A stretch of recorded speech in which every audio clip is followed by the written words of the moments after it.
ॐ अस्य आदित्यहृदयस्तोत्रस्य अगस्त्य ऋषिः अनुष्टुप् आदित्यहृदयभूतो भगवान् ब्रह्मा देवता निरस्ताशेषविघ्नतया ब्रह्मविद्यासिद्धौ सर्वत्र जयसिद्धौ च विनियोगः। ॐ भूर्भुवः स्वः तत्सवितुर्वरेण्यं भर्गो देवस्य धीमहि धियो यो नः प्रचोदयात्। ॐ भूर्भुवः स्वः तत्सवितुर्वरेण्यं भर्गो देवस्य धीमहि धियो यो नः प्रचोदयात्। ॐ भूर्भुवः स्वः तत्सवितुर्वरेण्यं भर्गो देवस्य धीमहि धियो यो नः प्रचोदयात्।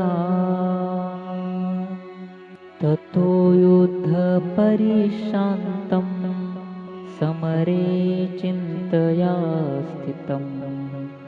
रावणं चाग्रतो दृष्ट्वा युद्धाय समुपस्थितं दैवतैश्च समागम्य द्रष्टुमभ्यागतो रणम् उपगम्याब्रवीद्रामम् अगस्त्यो भगवांस्तदा राम राम महाबाहो शृणु गुह्यं सनातनम् येन सर्वा नरीन् वत्स समरे विजयिष्यसि।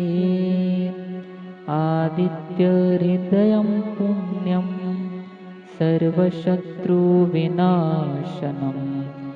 जयावहं जपं नित्यम् अक्षयं परमं शिवम् सर्वमङ्गलमाङ्गल्यं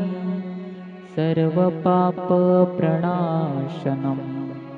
चिन्ताशोकप्रशमनम् आयुर्वर्धनमुत्तमं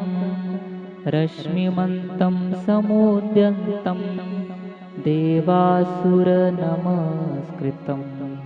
पूजयस्व विवस्वन्तं भास्करं भुवनेश्वरं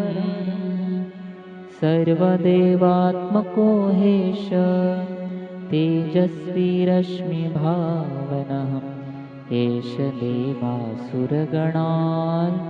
लोकान् पाति गभस्तिभिः एष ब्रह्मा च विष्णुश्च शिवः स्कन्दः प्रजापति महेन्द्रो धनदः कालो यमः सोमो ह्यपां पतिः पीतरो वसवः साध्या अश्विनो मरुतो मनुः वायुर्वह्नि प्रजाप्राण ऋतुकर्ता प्रभाकरः आदित्यसविता सूर्यः खगः पूषा गभस्तिमान् सुवर्णसदृशो भानो हिरण्यरेता दिवाकरः हरिदश्वः सहस्रार्चिः सप्तशक्तिर्मरीचिमान् तिमिरोन्माथनः शम्भुस्त्वष्टा मार्तण्डकोऽंशुमान् हिरण्यगर्भः शिशिरस्तपनो हस्करो रविः अग्निगर्भोदितेः पुत्रः शङ्कः शिशिरनाशनः व्योमनाथस्तमो भेदी ऋग्यजुःसामपारगः घनवृष्टिरपां मित्रो विन्ध्यवीथिप्लवङ्गमः आतपी मण्डली मृत्युः पिङ्गलः सर्वतापनः कविर्विश्वो महातेजा रक्तः सर्वभवोद्भवः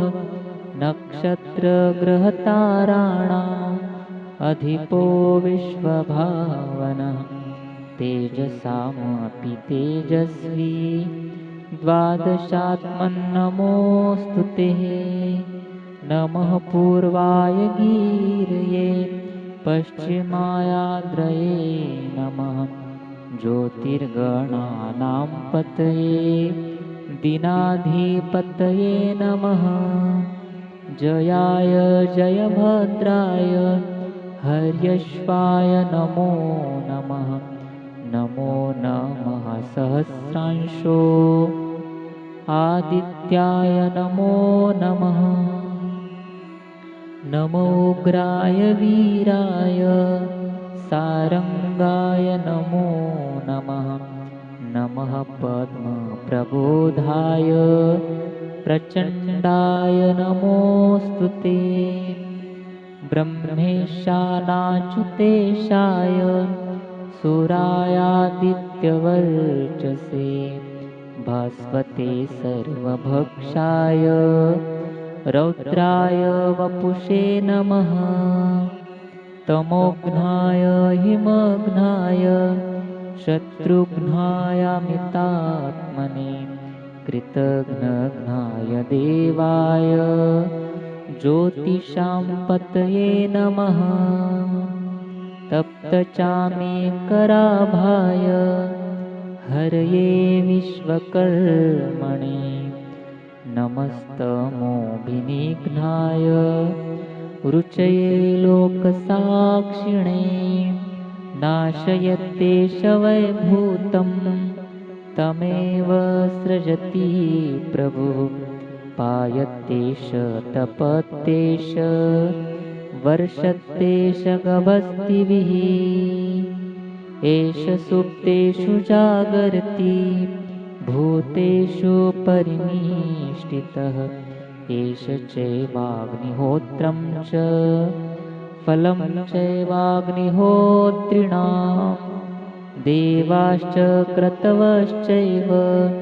क्रतूनां फलमेव च यानि कृत्यानि लोकेषु सर्वेषु परमप्रभुः एनमापसु कृच्छ्रेषु कान्तारेषु भयेषु च कीर्तयन् पुरुषः कश्चिन् नावसीदति राघव पूजयस्वैनमेकाग्रो देवदेवं जगत्पतिम्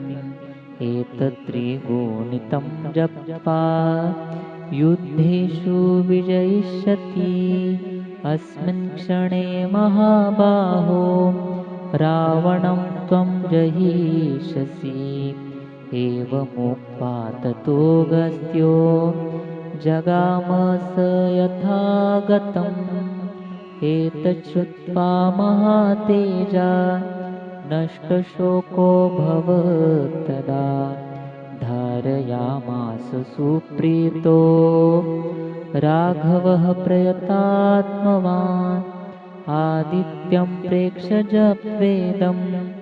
परं हर्षमवाप्तवान् त्रिराचम्य शुचिर्भूत्वा धनुरादाय वीर्यवान् रावणं प्रेक्ष्य